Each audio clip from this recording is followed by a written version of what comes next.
Hey, everybody. This is Dr. Ahan Hunter, and you're here with me on Mentor Moments Growing Beyond Failure. This is episode 3 Medicine, Family, and Everything in Between. Today, we're going to talk about a lot of different aspects of how do you balance having a family while being a physician in medicine. How do you figure out when is a good time to have children if you want children? And we'll briefly tackle at the end, what's a good time potentially to freeze your eggs if that's your consideration if you're a woman in medicine. First and foremost, if you are enjoying this podcast or watching me on YouTube or following some of my videos on social media, please like, share, follow, all of the things above. I'm literally starting from scratch. I am building this from the ground up. So all of your support will go so far, and I really appreciate those along the way, as we've started, who are walking with me throughout this journey. Part of this whole podcast journey is it's a way for me to also sort of do a little self-therapy, right? To get a little bit of my story out and tell a little bit of my story. I talk about my life and how I got into medicine with a lot of medical students and other providers that I work with. But regardless, that's sort of how I do it. If you hear some things in the background, speaking of family and lifestyle, I decided just to let this just go. My wife is on the phone. She is very passionate at times about certain subjects, and so she gets riled up. It's very funny. Most of the time when you talk to her, she has the quietest voice. She almost sometimes reminds me of the girl from Pitch Perfect that's like, hello, my name is... That's her. And then you get her fired up, and then all of a sudden, she's a whole new woman. So you may hear in the background, I apologize. I think this microphone is doing a good job of getting her out of it. But if you hear her, just ignore it. It's okay. It's my wife. She's animated. She's talking to her family. I love it. So again, this episode is episode 3, Medicine, Family, and Everything in Between. So I think one of the first things I want to go through and address is one big key thing that I was told when I was coming through this process is, you can't have a family while you're going through certain parts of medicine. There's a good time and a bad time to have children if you want to have children. There's a good time and a bad time to get married or to date someone or be with anybody, all of the above. The short answer of it all is, the rebuttal to all of that is that there is no perfect time. The time is basically when you yourself are ready. And so that's what the advice I give every single person. Here's the big thing to know, though. To go all the way to the point to where, you want to have children, no matter who your spouse is, if you want to have one or multiple children while you are holding that doctorate degree, right? You are either a resident or you're now an attending, or even in medical school, you need support. And that, I would say, is the biggest piece that is missing for a lot of people. I myself did not have a lot of support when certain aspects of having a family, but I had support, but they weren't close. So when I say support, what I mean is you want a supportive spouse, husband or wife. You also want a supportive family, someone who may or may not be able to help watch your child or children if you need to stay late at work or go in earlier or late. Someone or somebody who can help take care of the kids when you might need to sleep.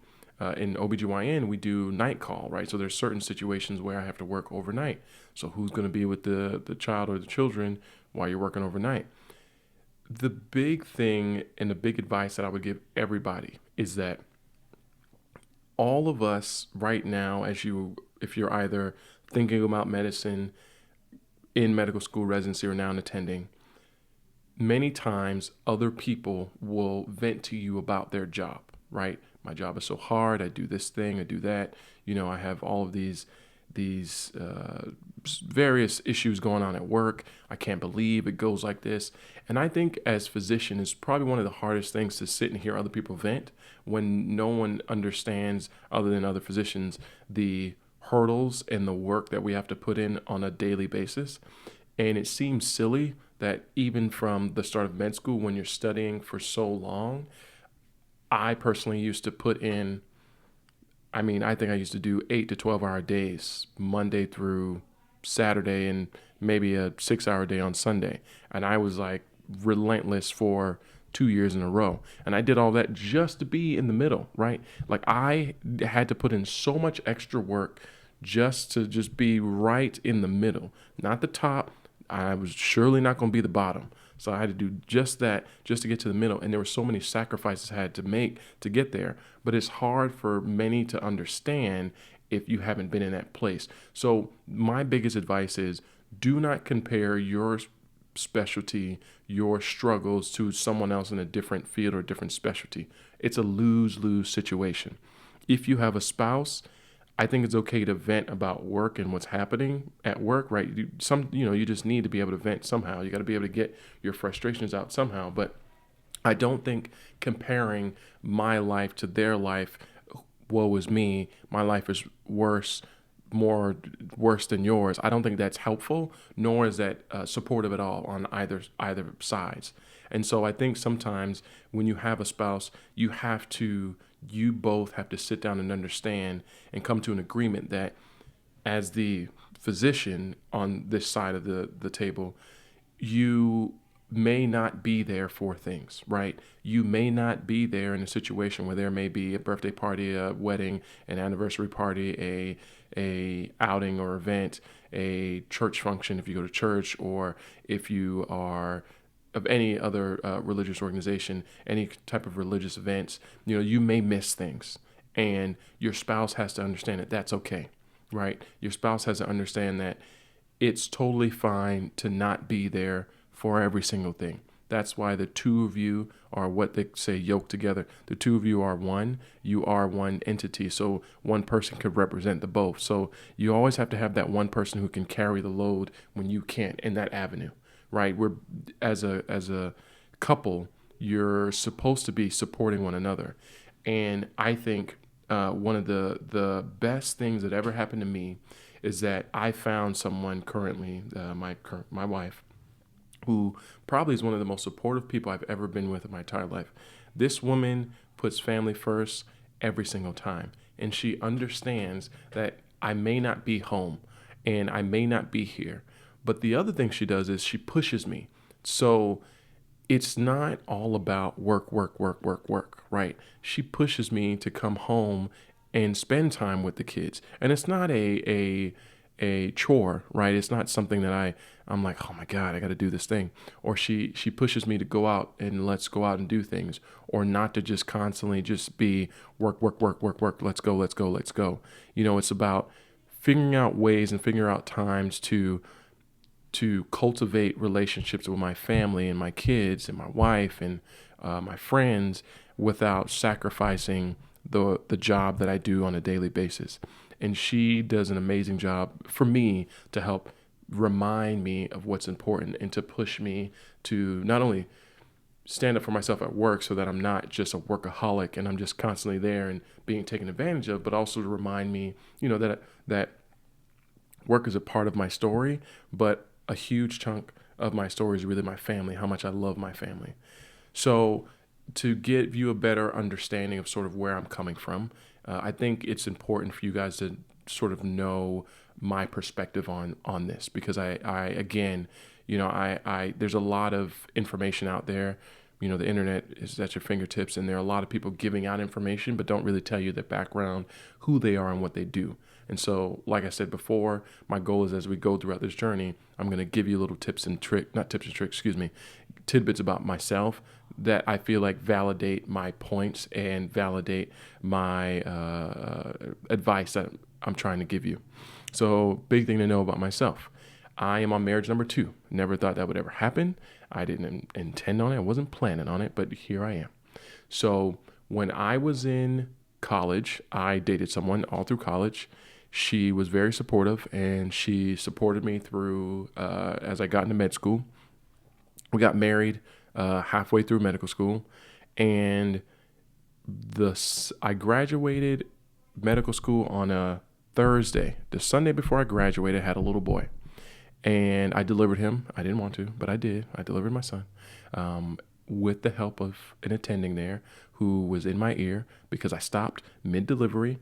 as he's coming out. He had a nuchal cord. He had the cord wrapped around his neck, and I froze. Right, I was still a med student technically. Right, I didn't graduate till Thursday, so it's like I'm gonna do OBGYN, but like, woo, man. So froze. She whispered in my ear, delivered through. I delivered my son. It was beautiful. It was amazing. I'm never doing that ever again. But I did it. Fine. Check. Done. So I realized, had my baby and I had my son. And it was at that time that I realized just how much you can love something or someone without ever wanting something back. I love my son. That moment, the love that rushed inside of my heart on a daily basis when I heard his little cry was one of the most amazing things in the world. And I just cherished that to the world. But what happened is that I graduated that Thursday, and I believe I graduated like end of May. And I had to start residency, I think about 2 weeks before July. So July 1st is usually the first day of residency, but you have this like intro stuff you have to start first. So we moved up to Richmond, Virginia, about 3 weeks before I think I was supposed to start residency, 2 to 3 weeks. And after I moved up to Richmond, my then wife and I grew contentious because that same understanding I told you about before about a spouse and not comparing your grief, your gripe, your issues with work, your gripes with work, I'm gonna get the words out. Gripes with work, not comparing the woe is me. That is the pitfall that I fell in, right? When I started residency, I think my first or second rotation, I was on night call. So, which meant that I had to work a 12-hour night shift. So I went in at 6:30 p.m. and finished at 7:30 a.m. And I did that 5 to 6 times a week, Monday through sometimes Sunday. And I had one day off every week. And as I did that, I told you earlier, I just had a baby. My son was not even a year old yet. He was an infant. And at the beginning, the first couple of weeks, I would come home and my then wife had to go to work and we didn't have childcare at the time. So I'm coming home from working all night and now I have to take care of my son. And that might have been one of the most tired times I've ever been in my entire life. One of the biggest struggles I've ever had to get through. But that's the thing that was happening. And I did a terrible job of communicating my issues to my spouse at that time. The way I communicated at that time was more of being quiet, being a little bit petty, not communicating, saying, reaching out and saying, hey, like I need help. And that's the biggest issue I dealt with around that time, because at that time, and just a little bit more, that all this is happening. So I am struggling to keep a marriage together with a new child because my then wife and I are like at each other's throats and we just cannot stand to be in a room together for some strange reason now, when before we'd been together for so many years and no issues at all. But now we moved to this new city, everything is falling apart. I have this new baby, and then I started residency officially July 1st.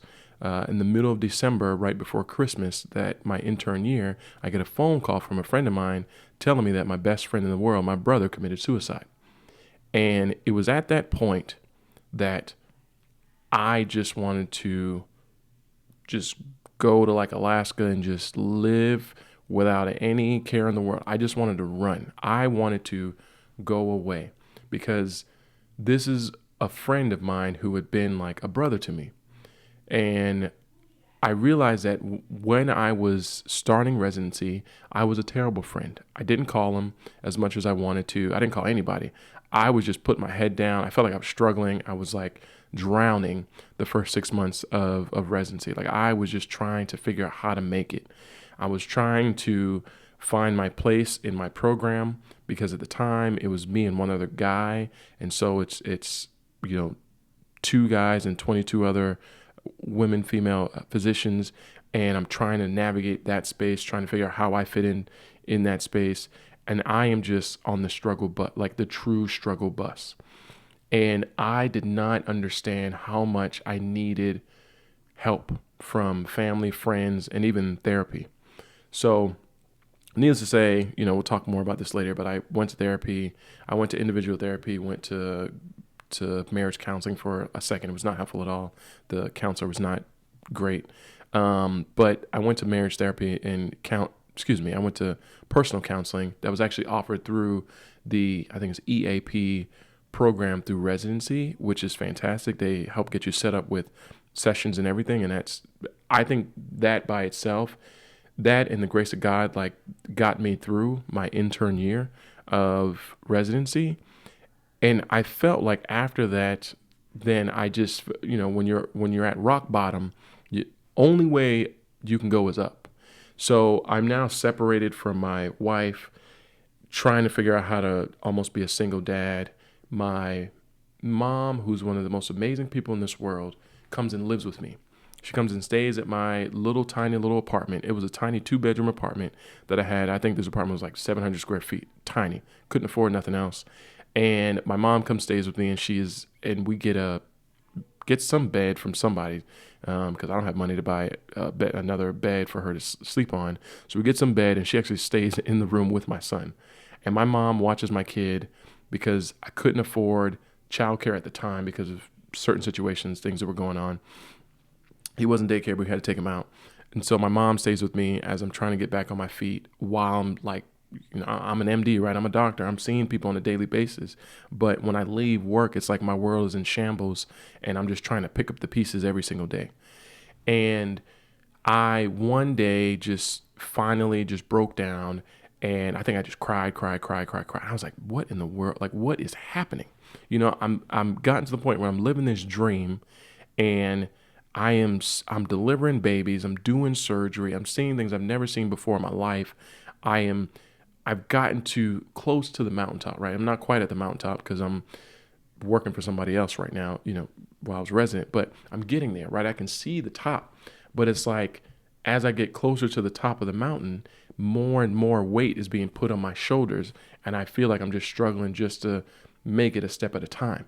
And so what I do is I do some sort of self-reflection. And so I really start honing into myself, trying to learn more about myself. And people talk about it all the time. I'm not a very touchy-feely person, but I dug deep in therapy. I was in therapy constantly, so much so that finally at the end, the therapist was like, "You don't need me no more. You need to stop coming. Like you're good. You're done." I've never been fired from therapy, but she was like, "You're good." So when I got the "You're good, A-OK" sign, I then was like, you know what? Maybe I'll get back out there. So, I don't know if you currently are dating somebody or broken up with someone or have gotten divorced or whatever, but that part of your life is not defining. And if you want to get back out there, I would strongly encourage it.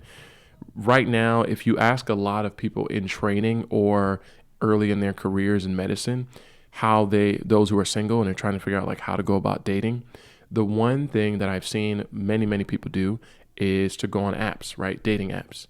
I will tell you, I was given advice. I actually went on the app Tinder, which is crazy. I know, you see that? I did. It was crazy. I went on Tinder and I was on for 2 weeks. I was like, this is stupid. I think I matched with one person, sent her a message, and I'm corny, right? Like I was dating this one individual before my first wife, my ex-wife, for, I don't know, 4 or 5 years. I don't know how to date nobody. I don't know the first thing about taking someone out and that I don't know and not wine and dine them, but because I don't have the money to wine and dine nobody, but taking people out and going about this whole dating process again. I feel like I'm an old man in this system. So I matched with some random woman, and I sent her a message, "Hey, good to meet you, and would love to talk more," something like that, something corny, because I'm a corny guy. And silence. And so I was like, this is dumb. Why am I on this thing? So I said to myself, all right, in a week, if I get nothing, I'm getting off. Literally, I think 5 days later, I matched with my now wife, and we just start sending messages back and forth, constantly, going back and forth. And I'm like, man, I feel like I found a pen pal. We are just firing off messages back and forth. And it just kind of grew from there. And this woman I have been, the one advice I give everybody is, when I was dating, I was constantly honest and truthful with her the entire time.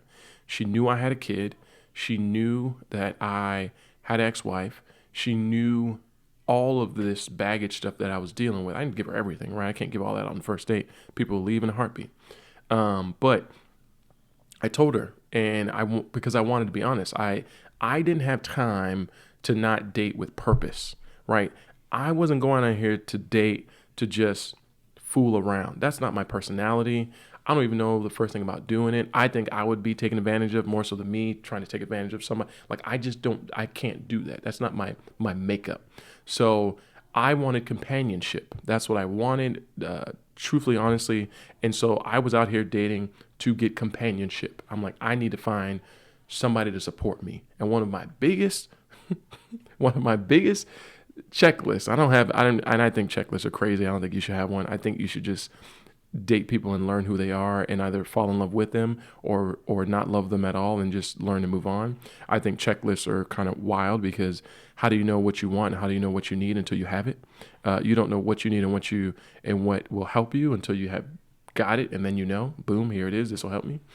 But besides the point, I knew that I needed somebody who could cook because, and this is crazy and this kind of old school of me, I'm like a reincarnated old man. Like I'm in my 30s, but sometimes I feel like I'm 85. Like I needed somebody. I'm from the South, the deep South.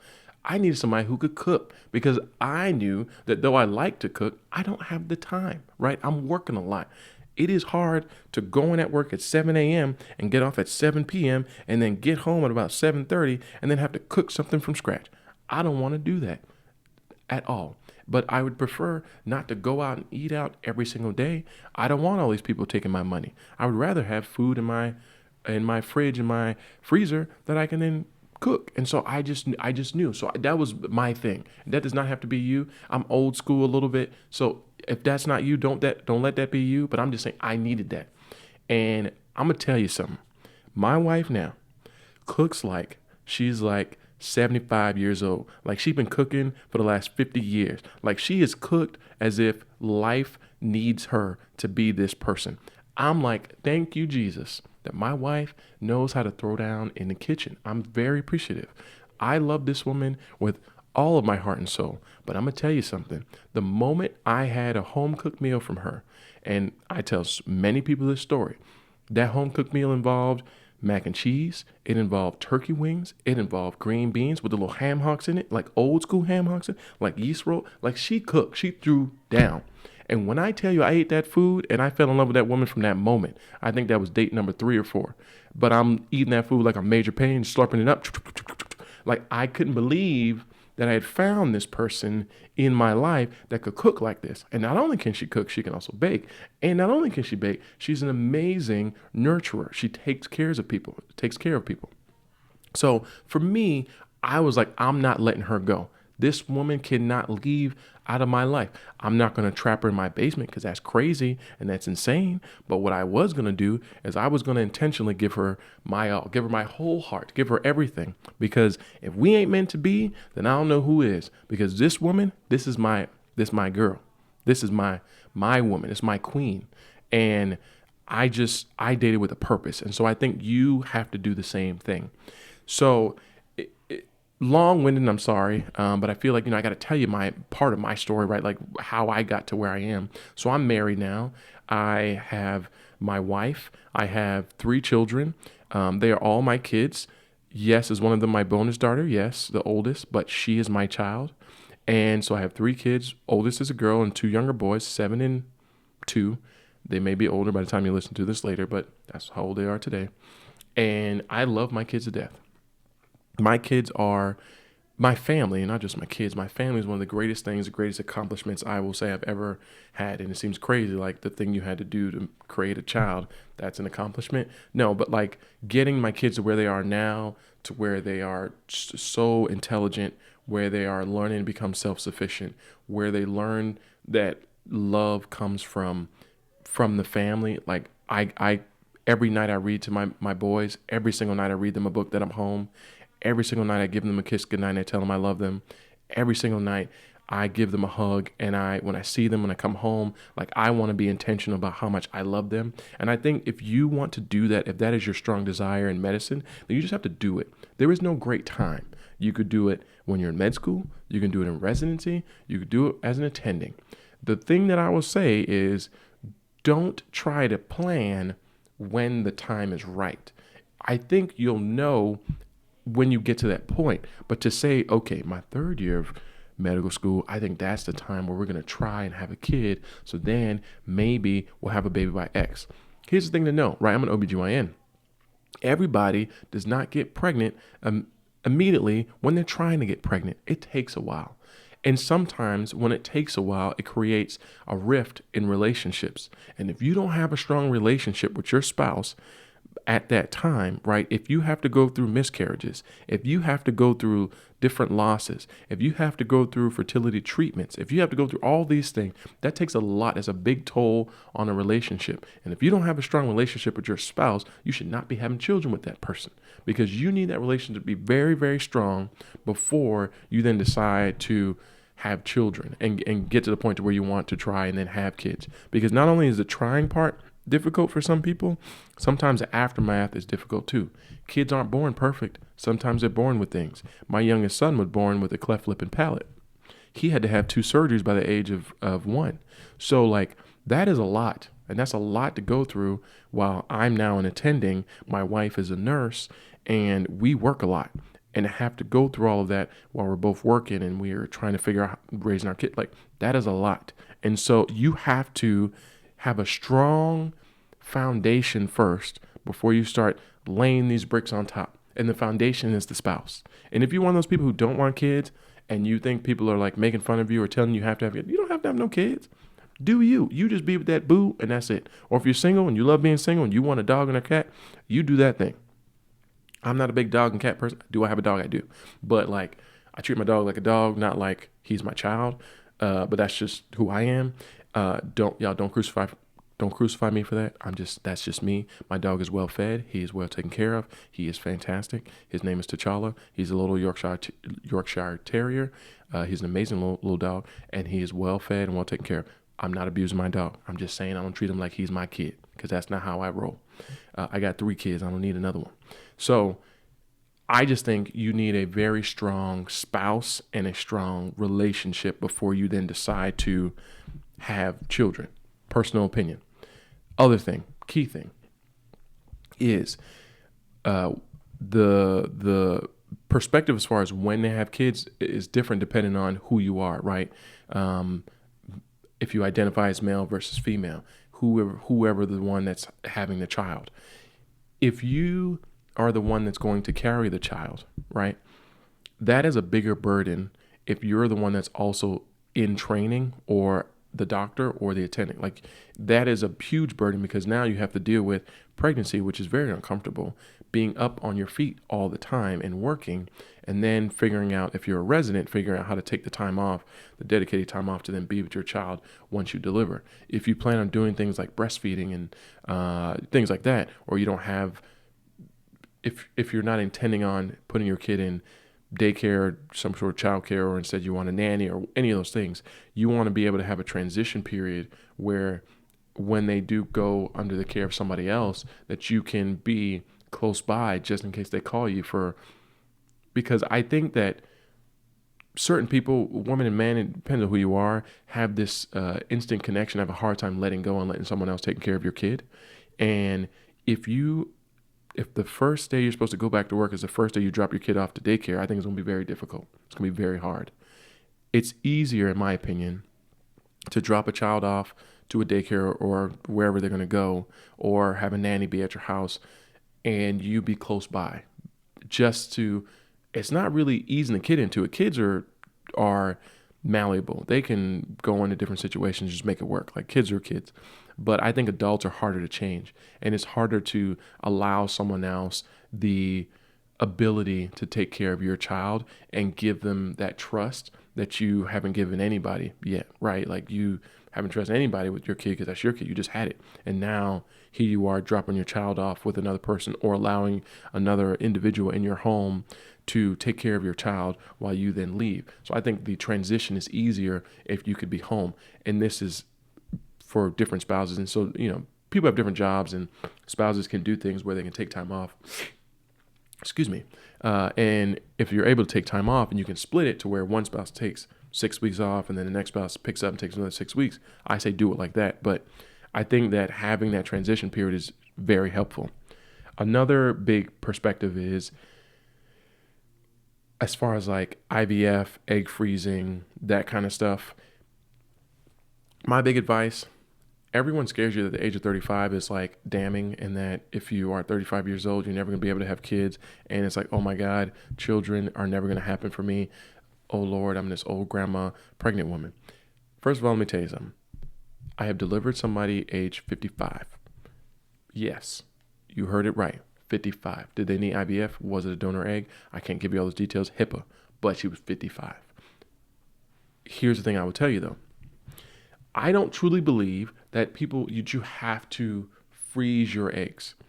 I do think it's something to look into if you're in your middle 30s and you don't currently have a spouse, but you do have this strong desire to eventually have children. The big thing to know, paying for the egg freezing portion can be covered by your insurance, depending on who your insurer is. Can be. Some people do, some don't. The other thing is, the part that can be the most expensive, in my opinion, is the storage of the eggs. So storing eggs costs money. Every single month, you got to pay somebody to have those eggs just sitting there. The good thing about getting your eggs frozen is that if you freeze your eggs at age 30 and you wait 8 years to then have a child, you have 30-year-old eggs. The thing that happens over time for people to know is that as you get older, especially above 35, egg quantity goes down, but also egg quality goes down, which is why miscarriage rates are so much higher when you get to 40 and 45. 45, I think it's about 50% chance of a miscarriage every time you get pregnant. So it's about quality and quantity. And you have a larger supply of eggs at 30 and a better quality of eggs at age 30 than you do at age 39, for instance, or age 40. So if you're going to do it when you're younger. If you're unsure, don't just do it, because it's very expensive. It's a huge investment. And it's one of those things that you really have to want and have support for. The other thing is, if you freeze your eggs and you meet a spouse, you then have to then tell that spouse, if you're going to decide to do IVF, hey, I've already frozen my eggs years ago. That may be a weird thing to bring up, but I do think it's something to share, because that person should know if you're already thinking about children. Like, you should really be open. When I talk about being open with and honest with a spouse, you should really be open with it if you trust them with that info.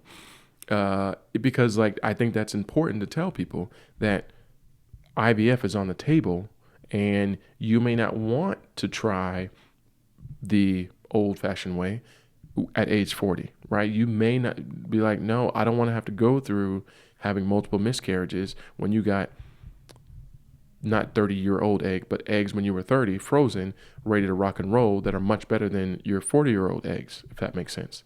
So that's my little tidbit there. I'm not going to go a lot into it unless you have more questions. If you do, please DM me, leave comments, and just let me know if you have any specific questions. I do know a lot of random people. If you want me to bring an infertility specialist on the podcast and interview them, I can. I probably will later. And I will take some questions on that sort of beforehand. This is all just going to be sort of a Q&A type of thing later on, but just as a FYI. But we're going to leave that there and just put a pin in it. Cool. And we're going to rock and roll. Now, last but not least, if you are going to have children when you are in training, either med school, residency, or then an attending, my opinion, the most important thing you can give kids is time. Time equals love. Kids, you cannot buy them. You can't buy them with gifts. You can't buy them with toys. You can't buy them with screen time. Like, kids need time. Here's the problem. You already heard me say I'm an OBGYN. People frequently believe that I just work 90,000 hours a week and I have no hours at home. I'm literally recording this at my house. I have time at home, so much so that I'm in my home recording this podcast right now.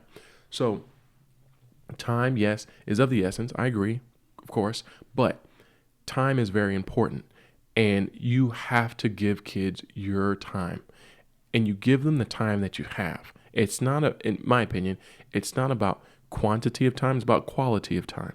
When I come home, I really try my hardest, if I'm going to be sitting and playing with my kids, to be engaged and play with my children. Not to be sitting down watching TV, but to be engaged and play with my kids. when I chose to have children, that's the sacrifice that I decided I was going to give, is that when I come home, it's not going to be immediately about me dealing with whatever. I got to do X and Y and Z for work. I got to do all this stuff. No, it's about my kids haven't seen me all day. They miss me a lot. They don't know what I do for a living. I tell them, but they don't really know. And they need that time. Even the 17-year-old, when she was in 11th grade, I think it was 11th grade or 10th grade, I can't remember. But whenever she was taking geometry, I would come home from work and me and her would sit down at that table and we would do geometry homework together. I am helping her prepare for her tests, her quizzes, or whatever. I told her, I said, what did we get on the quiz? Like I'm talking like we took it together. Like I put in some work in geometry, and I hate geometry, but I put in some work for geometry. And then she kept going with the math, and I was like, you got to stop because I can't keep putting in this work. I'm getting PTSD. But she kept coming with it. And I said, you know what? You need the time. My goal was to give her that time. Is that my blood child that is born of my genes? No, but that's my kid. And she deserves the time too, just as much as the other two.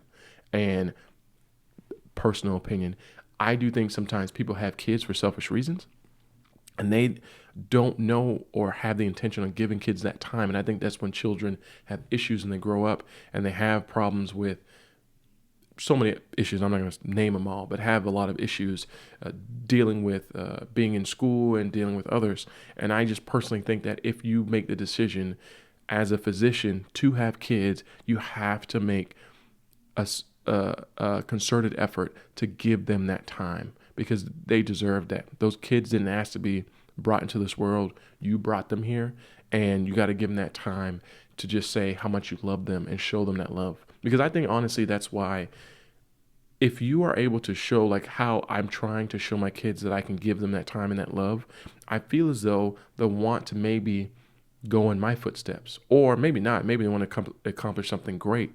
But my goal has always been to give my kids a lot of me. A part of that is because my dad was unable to do that when I was younger. He was in the military. Him and my mom were divorced. I was only really with my dad over summers and not all summers. So I didn't get a lot of like personal time with my own father. I didn't get a lot of I love you from my own father. Not because he didn't want to. It just wasn't a thing with us. And he tells me I love you now. Like it's fine. Like I have a good relationship with my father, I promise. But I want to give my kids that. I want to tell them that all the time. I want to show them that love. And I think you just have to make an effort to say, if I'm going to now have this spouse and we are like, hey, we're going to have these kids, you guys got to understand that you got to give them that time. And sometimes one spouse is going to spend way more time with them than the other, but you both, as the spouses, have to understand that that's okay. It's not going to be equitable. You're not going to be able to equally be with those kids, and you have to understand that. But you know what you do? You make time and effort to go places together as a family. You make time and effort to go places with one another. You make time and effort to make time and effort with your family. That's my point. And you just, if you're going to do it, you got to go all in because you can't halfway do it. I almost cussed, and I'm proud of myself for not. And then my last thing that I will say, and I know I'm going long-winded here and I apologize, but this is a very passionate subject for me because of my fragmented family, right? I didn't tell you, but I have stepbrothers and sister, like half siblings, all this stuff. I have a very blended family. But I really work hard for the family that I have, and I work hard to give them a life that I think they deserve to have because they didn't ask to be born in a terrible situation.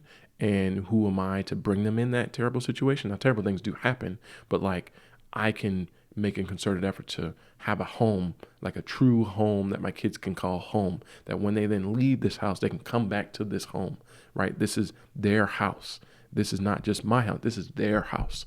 And they can always come back here. An effort to say, my kids don't have to ask for every little thing. Like they can go in the pantry and they can get snacks. They can go in the refrigerator and get something to eat. Yeah, I got to ask because you're not going to eat me at a house and home. But they can go in from time to time and ask for things. They can bring their friends over. Like this is the environment I wanted to create for my kids. And then last is that, again, I got to touch on the spouse thing because to me, this is probably one of the most important things that you can do as far as cementing a foundation with another person is when you make time for those kids, you best and believe you better make sure you make time for your spouse. And if you do not do that, understand that your job then becomes your spouse, and that is not what you want, right? I don't need to be cheating on my wife with my job. That's not okay. I need to take my wife out and wine and dine my wife more than I wine and dine others through my job. When you are a physician and you're in attending, there are a lot of different scenarios and situations where people want your attention. And the way to get your attention is they're going to want to take you out to dinners. They're going to want to buy you things. They're going to want to get you some wine, get you some alcohol, take you places so that they can share something with you. This used to happen a lot more in the like 80s, 90s with reps and drug reps and stuff. Happens a lot less now, but still does from time to time. It's not an illegal thing. And then for work, you may go, you have meetings, you have all these things for work, and you may go out for a meeting, or the job or the hospital has like a meet and greet type of situation.